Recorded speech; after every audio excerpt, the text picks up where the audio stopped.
Chinese President Xi Jinping has emphasized the success of Beijing's one country, two systems model as he marked Hong Kong's 25th anniversary of its handover to the mainland after 156 years under British rule. President Xi says there is no reason to change the governing principle and that it must be implemented in an accurate and comprehensive manner. 一国两制是前无古人的伟大创举。我要再次强调，一国两制是经过实践反复检验了的，符合国家、民族根本利益，符合香港、澳门根本利益。 President Xi has also defended other aspects of Beijing's approach towards Hong Kong. He highlighted the national security law as beneficial for Hong Kong citizens to ensure the city's prosperity and stability, and the importance of what he called patriots running the city. 本人李家超谨此宣誓。 President Xi was in Hong Kong to preside over the swearing-in ceremony of the city's new chief executive, John Lee, as well as its new administration. Mr. Lee says he is taking up the new position with a humble attitude. He thanks the people for their trust while promising to lead Hong Kong to become an inclusive city with plenty of opportunities. 5年是香港有积极性的关键时刻，特区政府会务实有为。 迎难而上，以结果为目标，解决社会问题，以改革精神、自我挑战及创新，提升管治效能，为市民解困。 Well, Deborah Wong takes a look at Mr. Xi's vision for the city. Upholding Chinese sovereignty. That's the running theme throughout Chinese President Xi Jinping's 33-minute-long speech. 必须落实爱国者治港，政权必须掌握在爱国者手中。这是世界通行的政治法则。 世界上没有一个国家、一个地区的人民会允许不爱国甚至卖国叛国的势力和人物掌握政权。 He said it loud and clear.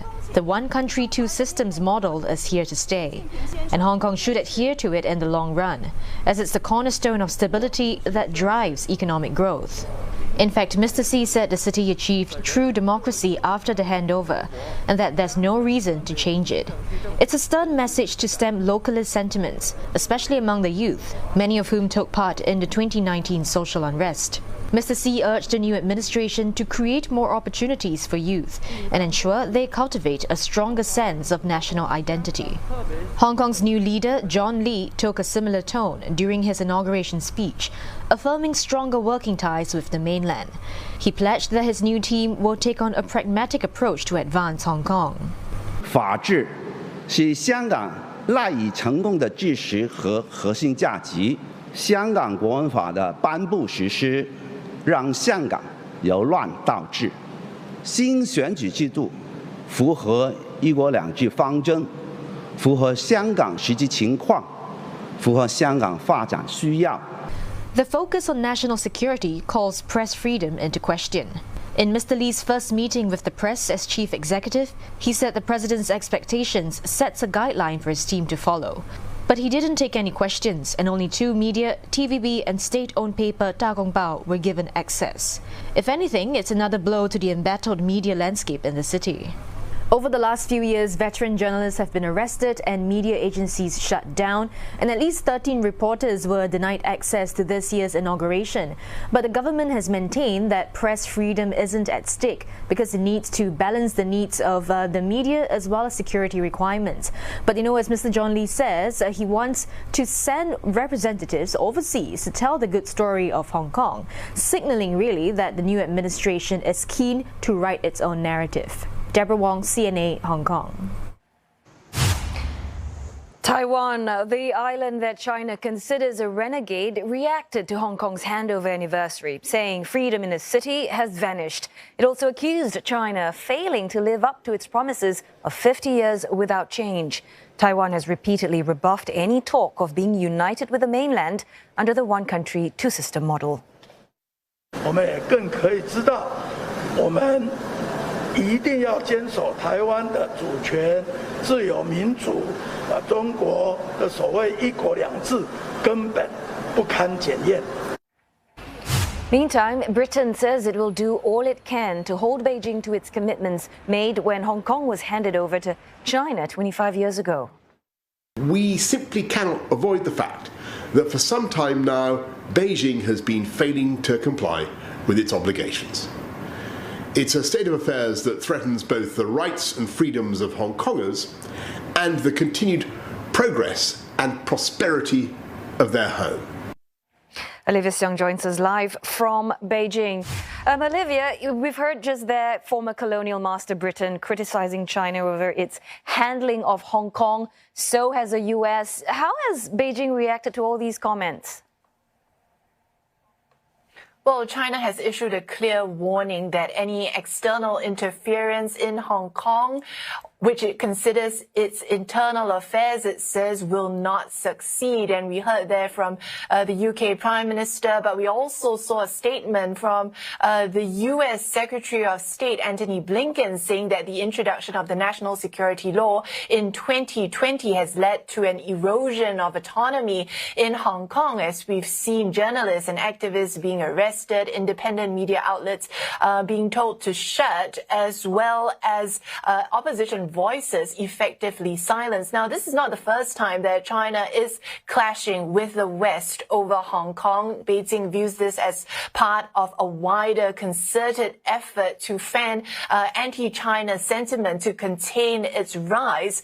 And we see the Chinese Foreign Ministry really hitting back, saying that the US and UK are not qualified to comment on a prosperous, stable and united Hong Kong, accusing them of talking about democracy and human rights while turning a blind eye to its own issues. And specifically for the UK, it said that Britain had no sovereignty, governance or supervision rights over Hong Kong after the handover. And we have to remember that this comes after 2019, those anti-government protests that had begun because of a proposed law that would have allowed extradition from Hong Kong to the mainland. The protests had angered those who said that this was an example of Beijing encroaching on the city's freedoms, but then there were later greater calls for democracy. Beijing seeing this as a direct challenge to its authority, and also saying that this unrest was incited by foreign forces. And so we see that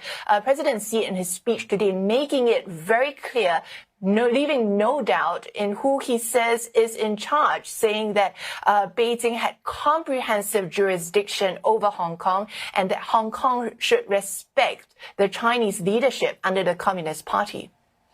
Also can't help but notice, President Xi's trip to Hong Kong comes at a politically sensitive time. Tell us the significance of this visit.